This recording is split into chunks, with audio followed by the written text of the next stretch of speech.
ఢిల్లీలో ఎన్నికలు జరిగిపోయాయి, కంప్లీట్ అయ్యాయండి. ప్రశాంతంగా ఎన్నికలు ముగిశాయి. కానీ ఏ పార్టీ గెలుస్తుందంటారు? మీ అభిప్రాయం కూడా తెలుసుకోవాలనుకుంటున్నాను. నేను చెప్పబోతున్నాను, కొన్ని ఏదైతే ఎగ్జిట్ పోల్స్ ఉన్నాయో అవన్నీ కూడా ఏ పార్టీ గెలుస్తుందని చెప్పాయి. కానీ ఢిల్లీలో గెలవబోయే పార్టీ ఏది అంటే బీజేపీ గెలుస్తుందంటారా, ఆప్ గెలుస్తుందంటారా, కాంగ్రెస్ పార్టీ గెలుస్తుందంటారా? బీజేపీలో మాత్రం రాజకీయం రసవత్తరంగా జరిగింది. మామూలు సాదాసీదా పోరు కాదు, విపరీతమైన పోరు. అయితే కనుక నువ్వా నేనా అంటూ ఎన్నికలు ముగిశాయి. కాబట్టి ప్రజలు తమ ఓట్లని వినియోగించుకున్నారు. ప్రజా తీర్పు బ్యాలెట్ బాక్సులు కాదు, ఈవీఎంల్లో నిక్షిప్తమై ఉంది. కాబట్టి ఏంటి, అంతకుముందే ఎగ్జిట్ పోల్స్ ఏం చెప్తున్నాయి, మనమేం చెప్తున్నాం ఒకసారి చూద్దాం. ఎలా అంటే ఎక్కడ చూసినా సరే, ఏనాడు చూసినా సరే ఢిల్లీ ఎన్నికల గురించే మాట్లాడుకున్నాయి. ఆంధ్రప్రదేశ్ కానీ తెలంగాణ కానీ అన్ని రాష్ట్రాలు ఢిల్లీలో ఏం జరగబోతుందనే దాని మీద మాట్లాడుకున్నాయి. కాబట్టి మనం ఈ వీడియో చేస్తాం. ఖచ్చితంగా ఢిల్లీలో గెలిచే పార్టీ ఏది మీకు తెలిస్తే మీ అభిప్రాయం కూడా చెప్పండి. నా అభిప్రాయం ఏంటో నేను ఆఖరిలో చెప్తా, వీడియో ఎండ్లో చెప్తాను. కాబట్టి 27 ఏళ్ల తర్వాత అధికారం కోసం తాపత్రయపడుతుంది ఒక పార్టీ. కాబట్టి ఆప్ ఏదైతే హ్యాట్రిక్ కలలు కంటుంది, కాబట్టి హ్యాట్రిక్గా మనమే కొట్టాలి, మరలా మనమే గెలాలని ఆప్ అనుకుంటుంది. కాబట్టి కొన్ని ఎగ్జిట్ పోల్స్ ఏం మాట్లాడుకుంటున్నాయి చూద్దాం. ఏదైతే మొత్తానికి 60.44% అయితే కనుక పోలింగ్ నమోదైందండి. 60.44%. ఏదైతే ఆంధ్రప్రదేశ్ ఎన్నికల్లో వైఎస్ఆర్సీపీ పార్టీ గెలవదు, కూటమి పార్టీ గెలిచే అవకాశాలు ఉన్నాయి అని నేను చెప్పా. అప్పుడు నన్ను ఎవరు నమ్మలా. ఎందుకంటే అప్పుడు నేను ఖచ్చితంగా వైఎస్ఆర్ ఏదైతే కూటమి పార్టీ తరపున మాట్లాడుతున్నాను అని చాలామంది అనుకున్నారు. కానీ నేను చెప్పిందే నిజం. ఎందుకంటే ఎప్పుడైతే ఒకేసారి ఎలక్షన్ టైంలో అత్యధికంగా పోలింగ్ శాతం నమోదవుతుందో అక్కడ ఏదో జరగబోతుందని అర్థం. ఎక్కువ పోలింగ్ శాతం నమోదైతే ఖచ్చితంగా ప్రజలు తమ ఓటు హక్కు వినియోగించుకుంటే అక్కడ పార్టీ మారబోతుందని నేను చెప్పడం కాదు, రాజకీయ పండితులు కానీ విశ్లేషకులు కానీ ఏంటి ఎవరైనా సరే చెప్పే మాట ఇది. అలాగే మనం చెప్పిందే ఆంధ్రప్రదేశ్ ఎన్నికల్లో జరిగింది, తెలంగాణ ఎన్నికల్లో కూడా జరిగింది. అలాగే ఢిల్లీలో కూడా మనం చెప్పిందే జరుగుతుంది అనేదిగా నేను చెప్పగలను. కాబట్టి అంతకన్నా ముందు ఎగ్జిట్ పోల్స్ ఏం చెప్తున్నాయి, ఎగ్జిట్ పోల్స్ చెప్పేది మనం చెప్పేది ఒకటా కాదా చూద్దాం. ఎగ్జిట్ పోల్స్ ఏం చెప్తున్నాయంటే కొన్ని సంస్థలు ఏంటో చూద్దాం.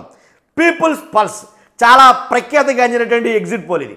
కాబట్టి ఒక్కొక్కసారి ఎంత వస్తుంది ఎగ్జిట్ పోల్ అయినా సరే బోర్ల పడతా ఉంటుంది.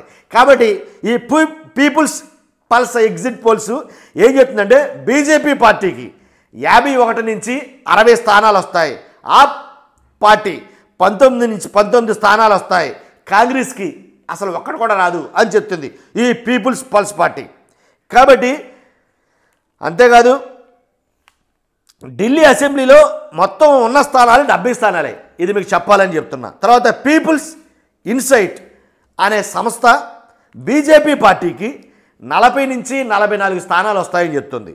అలాగే ఆప్ పార్టీకి 25 నుంచి 29 స్థానాల మధ్యలో వస్తాయని చెప్తుంది. కాంగ్రెస్కి 1 స్థానం వస్తుందని చెప్తుంది. అలాగే పీ మార్క్ అనే సంస్థ బీజేపీ పార్టీకి 39 నుంచి 49 స్థానాల మధ్య వస్తుంది అనేది చెప్తున్నాయి. అలాగే ఆప్ పార్టీకి 21 నుంచి 31 దాకా వస్తాయని చెప్తుంది. కాంగ్రెస్కి 1 స్థానాన్ని ఇచ్చింది. అలాగే జేవీసీ అనే సంస్థ బీజేపీ పార్టీకి 39 నుంచి 45 స్థానాల వరకు వస్తాయని చెప్తుంది. అలాగే ఆప్ ఏమో 22 నుంచి 31 వరకు వస్తాయి అని అంటుంది.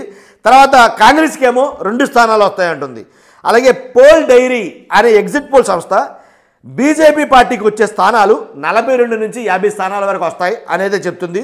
అలాగే ఆప్ పార్టీకి 18 నుంచి 25 స్థానాలని చెప్పింది. అలాగే కాంగ్రెస్కి 2 స్థానాలని చెప్తుంది. ఇక చాణక్య స్ట్రాటజీస్ ఏదైతే ఈ చాణక్య స్ట్రాటజీస్ కానీ ఈ పీపుల్స్ పల్స్ కానీ ఇలా కొన్ని ఎగ్జిట్ పోల్స్ ఆంధ్రప్రదేశ్ ఎన్నికల్లో కూడా వాటి పనితీరు బాగా చూపించాయండి. ఎందుకంటే కూటమి ప్రభుత్వం వస్తుంది అని చెప్పిన కొన్ని ఎగ్జిట్ పోల్స్లో ఇక్కడ కూడా ఉన్నాయి. చాణక్య స్ట్రాటజీస్ అనే ఎగ్జిట్ పోల్ ఏం చెప్తుందంటే బీజేపీకి 39 నుంచి 44 స్థానాలు వస్తాయి. అలాగే ఆప్ పార్టీకి 25 నుంచి 28 స్థానాలు వస్తాయి, కాంగ్రెస్కి 2 నుంచి 3 స్థానాల వరకు వస్తాయి అనేది చెప్పడం జరిగింది. తర్వాత మరైజ్ అనే సంస్థ, మార్టేజ్ అనే సంస్థ బీజేపీ పార్టీకి 35 నుంచి 40 స్థానాలు వస్తాయని చెప్తుంది. ఆప్ పార్టీకి 32 నుంచి 37 సీట్ల వరకు వస్తాయని చెప్తుంది. కాంగ్రెస్కి 1 స్థానం వస్తుందని చెప్పింది. డివి రీసెర్చ్ అనే ఎగ్జిట్ పోల్ సంస్థ బీజేపీకి 36 నుంచి 44 స్థానాల వరకు వస్తాయని చెప్తుంది. అలాగే ఆప్ పార్టీకి 26 నుంచి 34 స్థానాల వరకు వస్తాయని చెప్తుంది.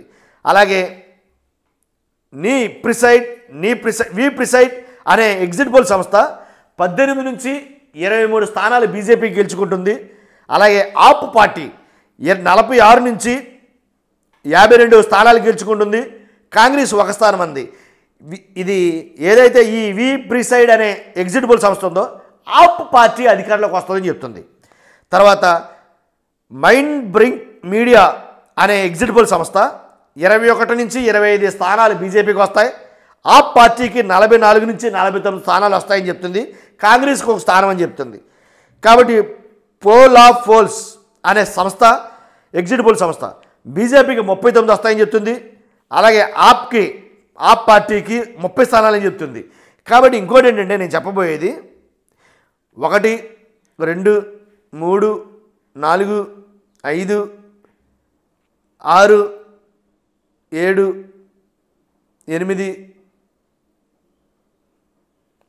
8 ఎగ్జిట్ పోల్స్ బీజేపీ గెలుస్తున్నాయని చెప్తుంది.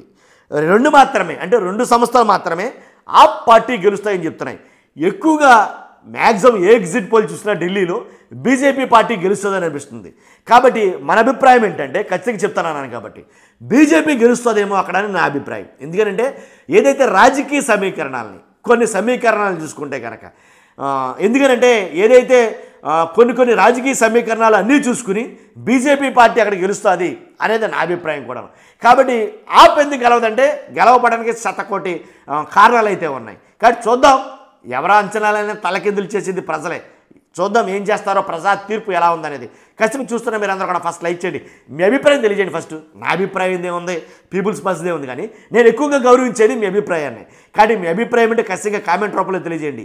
ఏ పార్టీ గెలుస్తుంది, బీజేపీ, ఆప్ పార్టీ, అలాగే Congress party. Thank you very much.